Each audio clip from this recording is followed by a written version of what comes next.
तो good evening junior. मैं तो तुम लोग को पूरा का पूरा सिलेबस पढ़ा दिया मैथ का, ठीक है। चाहे एपी हो, जीपी हो, जो भी हो, डिफरेंशिएशन हो, इंटीग्रेशन हो, मैट्रिक्स हो, डिटर्मिनेंट हो, मेंसुरेशन हो, मैं तुम लोग को सारा का पूरा सिलेबस ख़त्म कर चुका हूँ, ठीक है। मैक्सिमम मिनिमम ही पढ़ा दिया, ठीक है। अब सारा चीज़ तो मैं पढ़ा दिया हूँ। अब जितना पढ़ाया हूँ, चांस है कि एक भी क्वेश्चन बाहर नहीं आएगा, ठीक है। एग्ज़ाम में तुम्हारा यदि एक दो क्वेश्चन यदि मान लो बाहर चले भी जाता है तो तुम्हें एक्स्ट्रा क्वेश्चन मिल रहा है। सेक्शन ए में 2 क्वेश्चन एक्स्ट्रा मिल रहा है और सेक्शन बी में 1 क्वेश्चन एक्स्ट्रा मिल रहा है, तो तुम आराम से 50 में 50 स्कोर कर सकते हो सेमेस्टर एंड में, ठीक है। तो आज मैं तुम लोग को ऑब्जेक्टिव करवा रहा हूँ, ठीक है। इंपॉर्टेंट ऑब्जेक्टिव है, ऑब्जेक्टिव भी चांस है इससे बाहर नहीं जाएगा, ठीक है। कोशिश करना अच्छा से पढ़ने का। तो ऑब्जेक्टिव स्टार्ट करते हैं। सबसे पहले देखो मैट्रिक्स टॉपिक लेते हैं, ठीक है। मैट्रिक्स में क्या ऑब्जेक्टिव बन सकता है? मैट्रिक्स में तो पहला ऑब्जेक्टिव बनेगा मैट्रिक्स होता क्या है, डिफिनेशन पूछेगा, ठीक है। उसके बाद एक डिफिनेशन पूछेगा मैट्रिक्स का। दूसरा क्वेश्चन क्या आ सकता है, मैट्रिक्स का टाइप से कितना 10-12 मैट्रिक्स का, मतलब किताब में तो 16-17 दिया गया है और उसमें से इम्पोर्टेंट 10-11 ही है, ठीक है। तो तुम देखो अब इसका भी टाइप तो हम लिख के अभी लेके नहीं आए हैं कि तुम लोग को क्या हम पढ़ा चुके हैं टाइप। तो टाइप हम बार बार कितना लिख के लाते हैं, हम समय बचाने के लिए नहीं लिख के लाए, क्या उसको हम पढ़ा चुके थे, तो इसलिए तुम लोग वहीं से पढ़ लेना, ठीक है। मैट्रिक्स में टाइप में वही पूछ देगा, पूछेगा डायगोनल मैट्रिक्स क्या होता है, या फिर तुमको डायगोनल मैट्रिक्स का डिफिनेशन दे देगा तो बोलेगा ये कौन सा मैट्रिक्स है पहचानो, मतलब उसको फिल इन द ब्लैंक में दे देगा। डिफिनेशन दे देगा उसका, तुमको फिल इन द ब्लैंक दे के पूछेगा कौन सा मैट्रिक्स है बताओ, तो तुम कर लेगा, ठीक है। मैट्रिक्स में यही क्वेश्चन बनेगा, इससे ज़्यादा क्वेश्चन बनने वाला है नहीं, ठीक है। अब आते हैं डिटर्मिनेंट में, ठीक है। डिटर्मिनेंट में क्या क्वेश्चन बनेगा? पहले तो ऑब्जेक्टिव में बन सकता है मतलब डिफिनेशन पूछ सकता है, राइट वही पूछेगा। सेकेंड ऑर्डर ऑफ डिटर्मिनेंट क्या होता है और डिटर्मिनेंट ऑफ थर्ड ऑर्डर क्या होता है, इसका डिफिनेशन पूछ सकता है। दूसरा क्या पूछेगा, प्रॉपर्टी ऑफ डिटर्मिनेंट पूछेगा, ऑब्जेक्टिव में ही पूछ सकता है, ठीक है। तो पहले हम प्रॉपर्टी लेके आए हैं, ठीक है। देखते हैं प्रॉपर्टी क्या क्या है, ठीक है। टोटल 5 प्रॉपर्टी लेके आए, ठीक है। देखो पहला प्रॉपर्टी क्या है, the value of the determinant is not change by changing the row into column and column into row, ठीक है। डिटर्मिनेंट का वैल्यू चेंज नहीं होगा, कब नहीं होगा, जब हम रो को कॉलम में या फिर कॉलम को हम रो में चेंज कर देंगे, समझ में आया। पहले जो आंसर आएगा फिर उसको हम रो को कॉलम में चेंज करने के बाद जो आंसर आएगा दोनों सेम आएगा। आया समझ में, कोई दिक्कत नहीं होना चाहिए, पहला समझ गए। अब आते हैं दूसरा प्रॉपर्टी में, ठीक है। दूसरा प्रॉपर्टी क्या बोलता है, इफ़ एनी 2 रो और 2 column of a determinant are interchange then the value of determinant change in sign only. आया समझ में क्या बोल रहा है, ये बोल रहा है जब हम 2 रो या फिर 2 कॉलम को आपस में हम इंटरचेंज करते हैं, समझ में आ रहा है, आपस में हम इंटरचेंज करते हैं तो सिर्फ उसका जब डिटर्मिनेंट निकालेंगे उसका सिर्फ साइन चेंज आएगा। मान लो पहला हम डिटर्मिनेंट निकाल रहे हैं, जैसे मान लो 5 4 3 2 3 1 5 6 7 लिए, ठीक है। ये पहला डिटर्मिनेंट है, ठीक है। इसका हम क्या करते हैं, हम रो को कॉलम में चेंज जैसे है ना, मतलब आपस में इंटरचेंज करते हैं, इसको इधर हम कर देते हैं। देखो 2 3 1 5 4 3, नीचे वाला को इसे छोड़ दिए। इसमें हम क्या किए, मतलब रो को हम आपस में इंटरचेंज कर दिए, ठीक है, 2 रो को। अब इसका मान लेते हैं 5 आया आंसर, तो इसका आंसर क्या आएगा, -5 आएगा। आया समझ में, यही बोल रहा है दूसरा प्रॉपर्टी।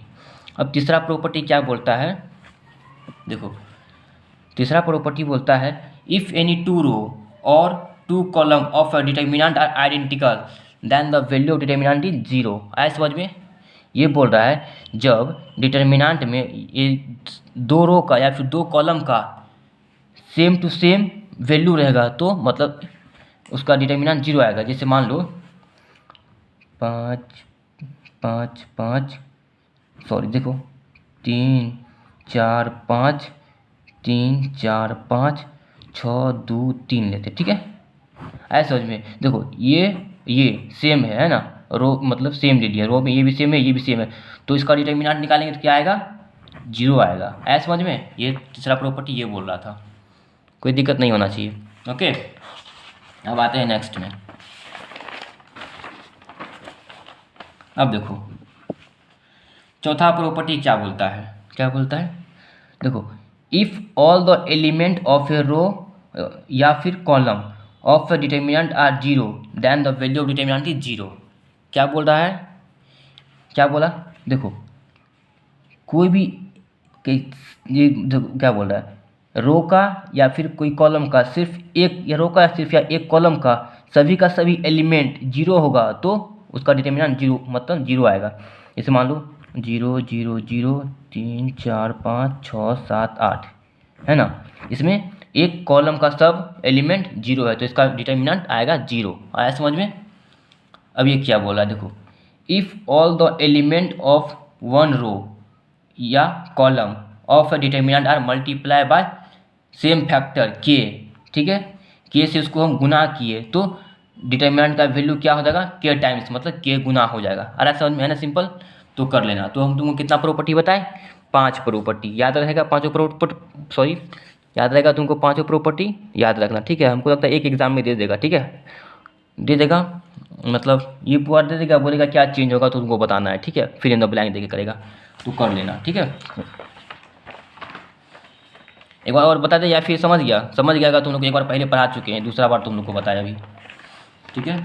अब देखो देखो एक डिफिनेशन आ सकता है, डिटर्मिनेंट ऑफ सेकेंड ऑर्डर और डिटर्मिनेंट ऑफ थर्ड ऑर्डर क्या होता है। देखो डिटर्मिनेंट ऑफ सेकेंड ऑर्डर क्या होता है, ठीक है, ये सेकेंड ऑर्डर का डिफिनेशन है। एन अरेंजमेंट ऑफ 4 नंबर, कितना नंबर का अरेंजमेंट, 4 नंबर का। वो 4 नंबर क्या है, A1 है, A2 है, B1 है एंड B2 है। क्या है, A1 A2 B1 and B2 in between 2 vertical line, किसके बीच में, 2 वर्टिकल लाइन को, उसको हम क्या बोलते हैं, डिटर्मिनेंट ऑफ सेकेंड ऑर्डर। आया समझ में। देखो क्या बोल रहा है, an arrangement of 4 number A1 A2 B1 B2 in between 2 vertical line, है ना, 2 वर्टिकल लाइन के बीच में जो अरेंजमेंट है उसको हम क्या बोलते हैं, डिटर्मिनेंट ऑफ सेकेंड ऑर्डर। देखो इसमें 2 रो 2 कॉलम, इसीलिए पहले रो लिखते हैं फिर कॉलम लिखते हैं, तो वही किए हैं, 2 रो 2 कॉलम, ठीक है, कोई दिक्कत नहीं होना चाहिए।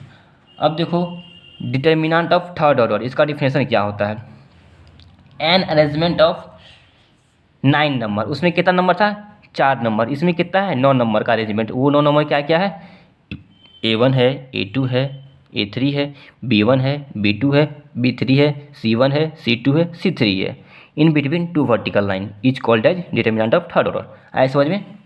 9 नंबर है, अरेंजमेंट है 9 नंबर का 2 वर्टिकल लाइन के बीच में, उसको हम क्या बोलते हैं, डिटर्मिनेंट ऑफ थर्ड ऑर्डर। देखो 3 रो 3 कॉलम, 3 इंटू 3, पहले रो लिखते हैं फिर कॉलम लिखते हैं, समझ आ रहा, ये होता है हमारा रो, ये होता है हमारा कॉलम, कोई दिक्कत नहीं होना चाहिए। देखो तुम्हारा डिटर्मिनेंट में यही क्वेश्चन बनेगा, इससे ज़्यादा क्वेश्चन बनने वाला है ही नहीं,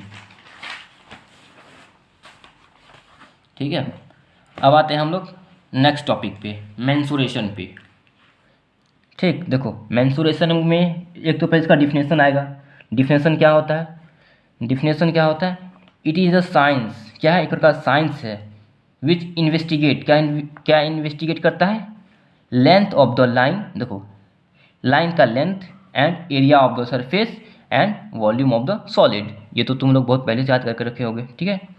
क्या बोलता है, it is a science which investigate the length of the line, area of the surface and volume of the solid. Okay, अब देखो इसमें एक ऑब्जेक्टिव बहुत बार आता है, ठीक है, क्या बोला, Simpson's rule is always applicable for all ordinates, याद रहेगा, ये ऑब्जेक्टिव बहुत बार पूछा गया है, ठीक है। क्या बोल रहा है, सिम्पसन्स रूल जो होता है हमेशा किसके लिए अप्लीकेबल होता है, हमेशा ऑड ऑर्डिनेट्स के लिए अप्लीकेबल होता है, ठीक। अब देखो Simpson's formula is use to find the approximate area of the figure bounded by the curve. इसमें तुम अब आएगा ना ऑब्जेक्टिव, तुम कन्फ्यूज होगा, वहाँ ऑड लिखे या फिर एरिया लिखे। देखो जब तुमको फिल इन द ब्लैंक करके ऑर्डिनेट्स देगा तो समझ आना हमको ऑड पूछा है, ठीक है, ऑड ऑर्डिनेट्स जब पूछ। और सिम्पसन फार्मूला यूज किसके लिए होता है, तो हमारा एरिया निकालने के लिए यूज करते हैं। जो क्वेश्चन जो आता है हम लोग का नॉमेरिकल क्या निकालते हैं, उसमें एरिया ही निकालते हैं। तुमको ऑब्जेक्टिव में क्या देगा, इफ ये ट्रू और फॉल्स में आ सकता है, Simpson's rule is always applicable for even ordinates या फिर ऑड ऑर्डिनेट्स, तो तुमको करना है ऑड ऑर्डिनेट्स, याद रहेगा। और ये सिम्पसन्स रूल हम क्या निकालने के लिए यूज करते हैं, तो एरिया निकालने के लिए यूज करते हैं, कोई दिक्कत नहीं होना चाहिए। ओके, मेंसुरेशन में बस यही ऑब्जेक्टिव बनेगा, इससे ज़्यादा ऑब्जेक्टिव बनने वाला है ही नहीं। अब देखो प्रोग्रेशन में आता है, ठीक है।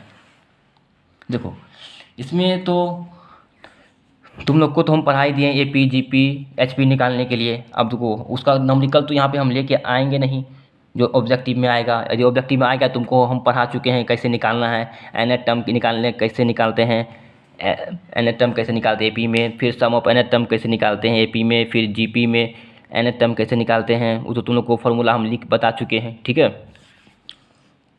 तो वो तुम वहाँ से कर लेना, ठीक है। अब आते हैं हम अर्थमेटिक प्रोग्रेशन में। पहले हम AP का डिफिनेशन क्या होता है।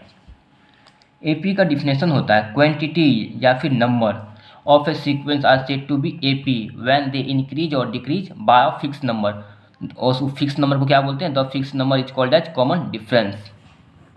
आ रहा है समझ में ना, तुम लोग को बहुत पहले पढ़ा चुके हैं, तो तुम लोग को बस देखना है, याद तुम लोग को हो चुका होगा और याद कर लेना इम्पोर्टेंट है। उसी तरह अब आते हैं GP में। GP को जियोमेट्रिक प्रोग्रेशन, इसका डिफिनेशन क्या होता है, क्वांटिटी या फिर number of a sequence are said to be GP। कब बोलेंगे, व्हेन दे इंक्रीज और डिक्रीज बाय कांस्टेंट फैक्टर। उस कांस्टेंट फैक्टर को हम क्या बोलते हैं, कॉमन रेशियो। उसमें कॉमन डिफरेंस था, इसमें कॉमन रेशियो है, जिसको हम R से डिनोट करते हैं। उसमें कॉमन डिफरेंस को हम D से डिनोट करते हैं। अब देखो HP का हार्मोनिक प्रोग्रेशन का डिफिनेशन क्या होता है, ए सीक्वेंस T1 T2 T3 ऐसे ऐसे गया Tn तक गया, T0 equal to 0 is called as HP if 1/T1 1/T2 1/T3 dot dot बटे 1/Tn, n तक गया R इन AP। आया समझ में, कोई दिक्कत नहीं है। तो तुमको इसमें भी यही क्वेश्चन बनेगा, या फिर ये न्यूमेरिकल आया तो तुम लोग को हम पढ़ा चुके हैं, वहाँ से कर लेना एनएट टर्म कैसे निकालते हैं। देखो एक बार तुमको रिवीजन करवाते हैं फॉर्मूला का, ठीक है। देखो सबसे पहले हम AP निकालते हैं, ठीक है। AP निकालने का हम तुमको एक एनएट टर्म का फॉर्मूला बताए थे। क्या बताए थे, एनएट टर्म निकालने का फॉर्मूला क्या था, formula A + n-1 into D। एक फॉर्मूला ये बताए थे, दूसरा सम बताए थे, सम का formula some of nth term AP में बताए थे ना। क्या बताए थे, n/2 2a + n-1 into D, यही ना बताए थे, शायद यही बताए थे। AP में यही दो फॉर्मूला यूज करते थे। अब देखो आते GP में। GP में पहला फॉर्मूला क्या था nth टर्म निकालने का, nth टर्म निकालने का क्या था फॉर्मूला, A इंटू R⁴n, क्या था R⁴n, ये ना था A इंटू R⁴n, और क्या था ध्यान नहीं आ रहा है, n-1 था ना, A इंटू R⁴n-1 था या शायद, ध्यान नहीं आ रहा है, n-1 ही था शायद, एक बार देख लेना, ठीक है, हम ध्यान से भूल रहे हैं, ठीक है। A इंटू R⁴ यहाँ कुछ था, n-1 ही शायद था, रुको एक बार देख लेते हैं।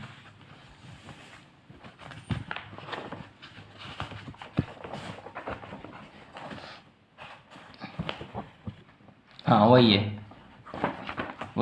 देखो सही थे, A into R⁴n-1 nth term निकालने का ये फॉर्मूला था। और सम ऑफ nth टर्म निकालने का क्या फॉर्मूला था, इसमें दो फॉर्मूला था। क्या क्या, पहला फॉर्मूला क्या था, A इंटू, जब हमारा देखो 1 -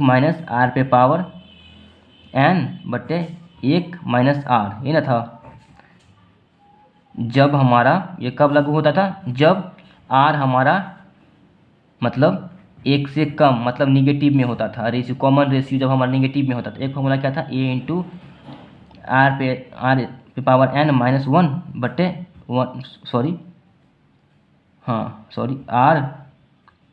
R-1, ये ना था। ये कब लगाते थे, जब आर हमारा 1 से बड़ा होता था, मतलब पॉजिटिव में कॉमन रेशियो होता था, है ना, करते थे r⁻n-1/r-1, यही करते थे।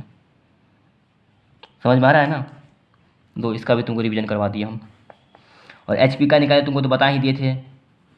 एच में क्या करते थे, पहले जो भी दिया रहता था, मान लो A1 A2 A3 दिया रहता था, उसको पहले हम 1/A1 करते थे, 1/A2 1/A3 करते थे। उसके बाद क्या करते थे, उसके बाद करते थे हम इस सब का हम पहले पलट देते थे, उसके बाद इसका कॉमन डिफरेंस निकालते थे, मतलब इसको मान इसको करते थे।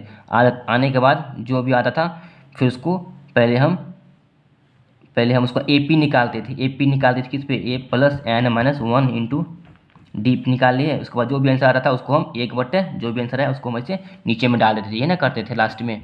याद रखना चाहिए तुमको, ठीक है। जो तुमको फॉर्मूला भी रिवीजन करवा दिए, सही है। अब आते हैं हम लोग डिफ्रेंसिएशन में। अब आते हैं नेक्स्ट टॉपिक पे, डिफ्रेंसिएशन। ओके, देखो डिफ्रेंसिएशन में तो डिफिनेशन तो इसका आने का चांस बहुत ही कम है, फिर भी याद कर लेना, बहुत सिंपल है। The procedure of finding the derivative of function is called as differentiation. तुमको एग्जाम में डिफ्रेंसिएशन दे या फिर डेरिवेटिव दे, वही समझना, वही है, ठीक है। डेरिवेटिव मतलब ही डिफ्रेंसिएशन होता है और डिफ्रेंसिएशन मतलब ही डेरिवेटिव होता है। अब देखो फंक्शन है, इसका डेरिवेटिव या डिफ्रेंसिएशन क्या होता है तुमको बहुत पहले ही पढ़ा चुके हैं। x⁻n का क्या होता है, जो n रहता था ऊपर में उसको हम नीचे पलट देते थे यहाँ पे गुना में n इंटू x⁻n-1, ये तो तुम लोग को बता ही चुके थे। कांस्टेंट का डिफ्रेंसिएशन क्या होता है, 0 होता है। कांस्टेंट मतलब क्या होता है, 1 हो 2 हो 3 हो 4 हो कुछ भी हो, उसका क्या नहीं होता है, डेरिवेटिव या डिफ्रेंसिएशन क्या होता है, 0 होता है। याद रखना, ये तुमको ऑब्जेक्टिव में आ सकता है, ज़्यादा चांस है आने का, ठीक है। अब देखो साइन x का क्या होता है डिफ्रेंसिएशन, तो साइन x का कॉस x का माइनस साइन x, याद रखना। टेन x का सेक स्क्वायर x, e⁻x का e⁻x ही होता है। log x का 1/x, याद रहेगा ना। देखो जब तुम डेरिवेटिव निकालेगा ना, इसमें प्लस सी नहीं लगता है, तुम जब इंटीग्रेशन निकालता है उसमें प्लस सी लगा देते थे, यहाँ पे प्लस सी नहीं लगता है। याद है ना फॉर्मूला, ये इतना तो फॉर्मूला तुमको याद रहना ही चाहिए, ये ताकि इसमें क्वेश्चन आएगा ही आएगा, 100% क्वेश्चन आएगा। ऑब्जेक्टिव इसी से आएगा, सब्जेक्टिव भी देगा तो इसी से रिलेटेड क्वेश्चन देगा, क्योंकि ये यूज होगा तुमको उस क्वेश्चन में, ठीक है, याद होना चाहिए। अब देखो कुछ प्रीवियस ईयर में ये सब कुछ क्वेश्चन आया हुआ है, ठीक है।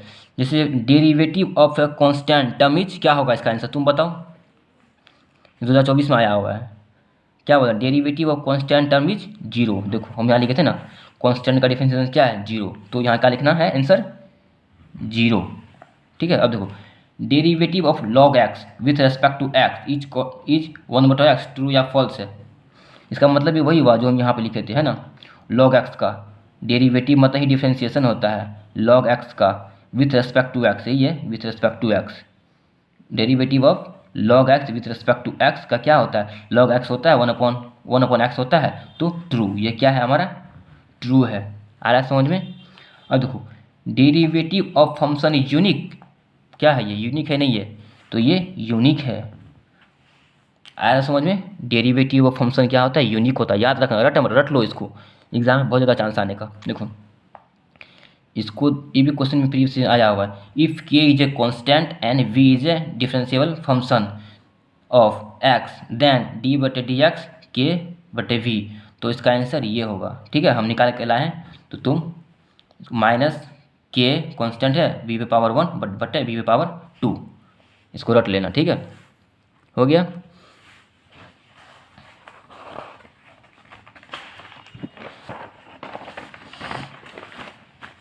देखो ये देखो ऐसे हम लिख के लाए हैं, इसमें देखो एक हम ऐसे लिखे हैं, एक ऐसे लिखे हैं, एक ऐसे लिखे हैं, सबका मतलब डिफ्रेंसिएशन ही है, ठीक है। d/dx का मतलब ही डिफ्रेंसिएशन होता है, d/dx का मतलब डिफ्रेंसिएशन होता है, और इसका मतलब क्या होता है, इंटीग्रेशन होता है या इंटीग्रल होता है। आ रहा है समझ में ना। d/dx साइन एक्स का क्या होता है, कॉस एक्स, तुमको बता ही दी है। देखो डेरिवेटिव ऑफ साइन एक्स लिखने का तरीका अलग है बट आंसर सेम है। Derivative of sine x with respect to x का भी कॉस एक्स लिखने का तरीका अलग है बट आंसर सेम है ना। इसका मतलब भी डिफ्रेंसिएशन होता है, इसका मतलब भी डिफ्रेंसिएशन होता है, इसका मतलब भी डिफ्रेंसिएशन होता है। तो डिफ्रेंसिएशन भी हमारा खत्म होता है, ऑब्जेक्टिव के लिए इतना काफ़ी है, इसी से आ जाएगा एग्जाम में, ठीक है। अब आते हैं इंटीग्रेशन में। किस में आते हैं, इंटीग्रेशन में।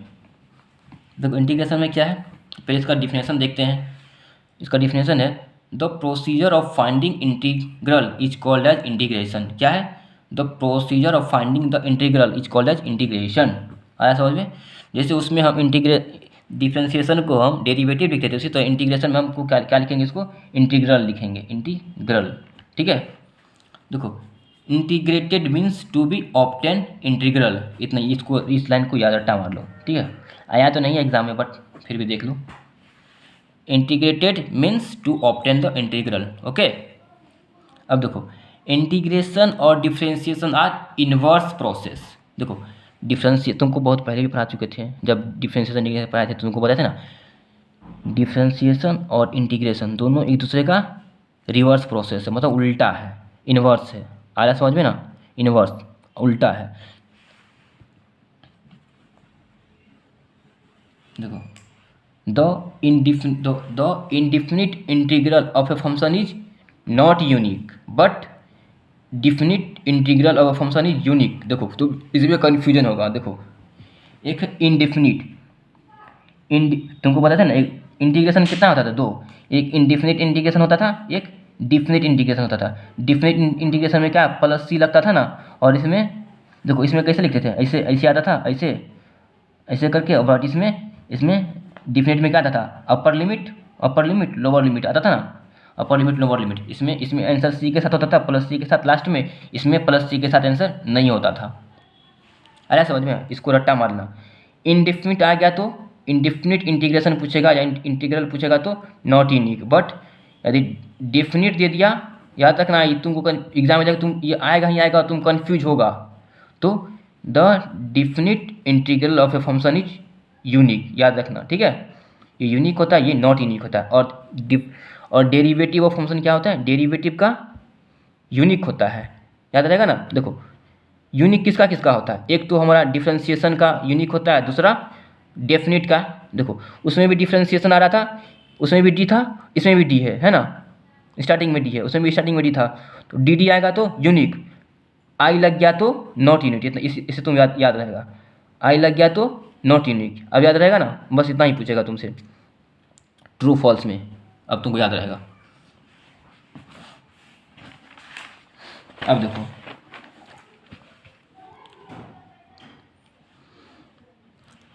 ये फंक्शन है, इसका इंटीग्रल है या इंटीग्रेशन है। देखो एक्स पावर एन का क्या होता है, x power n plus one बटे एन प्लस वन, तुमको बहुत पहले पढ़ा चुके थे। प्लस इसमें प्लस सी देना तो भूलना ही मत, समझा।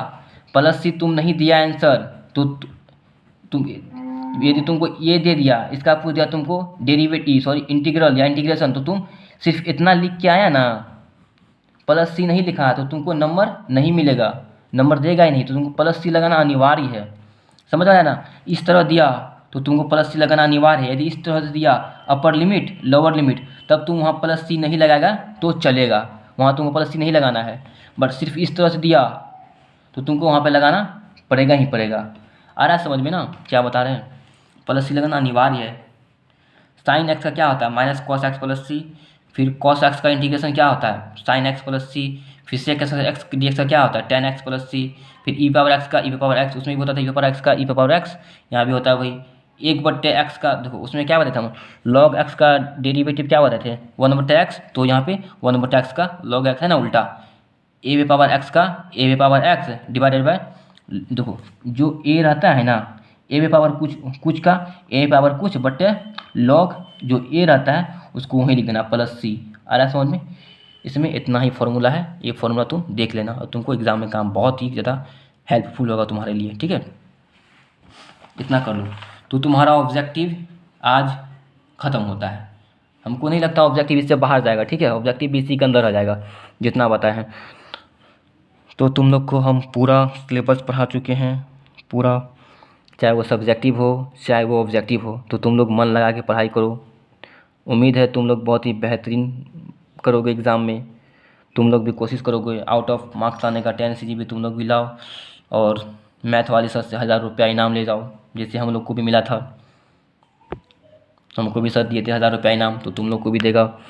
और मैथ में तो किसी का बैक लगना नहीं चाहिए भाई, बहुत मेहनत किए तुम लोग के पीछे हम, किसी का मैथ में बैक नहीं लगना चाहिए। सबका CGP 10 तो हर हाल में लाओ तुम लोग, कोशिश करो 10 आउट ऑफ 10 CGP लाने का। एक मैथ ही ऐसा सब्जेक्ट है जिसमें तुम लोग आउट ऑफ ला सकते हो, और बाकी तुम और सब्जेक्ट में तुम कितना भी मेहनत कर लो नहीं ला पाओगे आउट ऑफ। एक मैथ ही है, तुम लोग जान जी लगा दो मैथ में भी, कोशिश करो आउट ऑफ मार्क लाने का। और 9 से कम CGP किसी का आया तो सोच लेना, बहुत मेहनत किए तुम लोग के लिए, समझा। घर आके भी तुम लोग के लिए हम वीडियो बनाए। ऑलरेडी तुम लोग को हम हॉस्टल में 2 बार पढ़ा चुके हैं, बॉयज़ को, गर्ल्स को तो नहीं पढ़ाए हैं, बॉयज़ में सबको पढ़ा चुके हैं, 2 बार पढ़ा चुके हैं, ये तीसरा बार है। तो 9 CGP से कम तो आना ही नहीं चाहिए किसी का, बता रहे हैं, मैथ में खास करके। ठीक है, तो बाय, पढ़ो, एंजॉय करो, टेंशन नहीं लेना है। जो भी एग्ज़ाम हो गया तुम लोग का, 2 एग्ज़ाम तुम लोग का हो गया, बाकी का एग्ज़ाम जो बचा है अच्छे से दो। 10 तारीख को मैथ है, मैथ का एग्ज़ाम दे के आओ तुम लोग, और हमको बताओ कैसा रहा एग्ज़ाम, कुछ अच्छा फीडबैक देना, अच्छा खुशी का मतलब खुशखबरी देना कि अच्छा गया एग्ज़ाम। ठीक है, टेंशन नहीं लेना, तुम लोग मन लगा के पढ़ाई करो। ठीक है, bye, thank you, bye junior, मेरा प्यारा जूनियर सा, प्यारा है कि बकलोल है तुम लोग, बता दो, प्यारा ही है रे। चलो मिलते हैं, हम भी आते हैं हॉस्टल, फिर मिलते हैं तुम लोग से, तुम लोग भी घर से आओ, तब मिलते हैं, एंजॉय करते हैं। हम मेरे आते थे, तुम लोग तो घर चल जाएगा, आओ फिर साथ में एंजॉय करते हैं, फिर फ्रेशर का प्लानिंग करते हैं, सबको नचवाएंगे फ्रेशर में, याद रखना। चलो बाय, थैंक यू।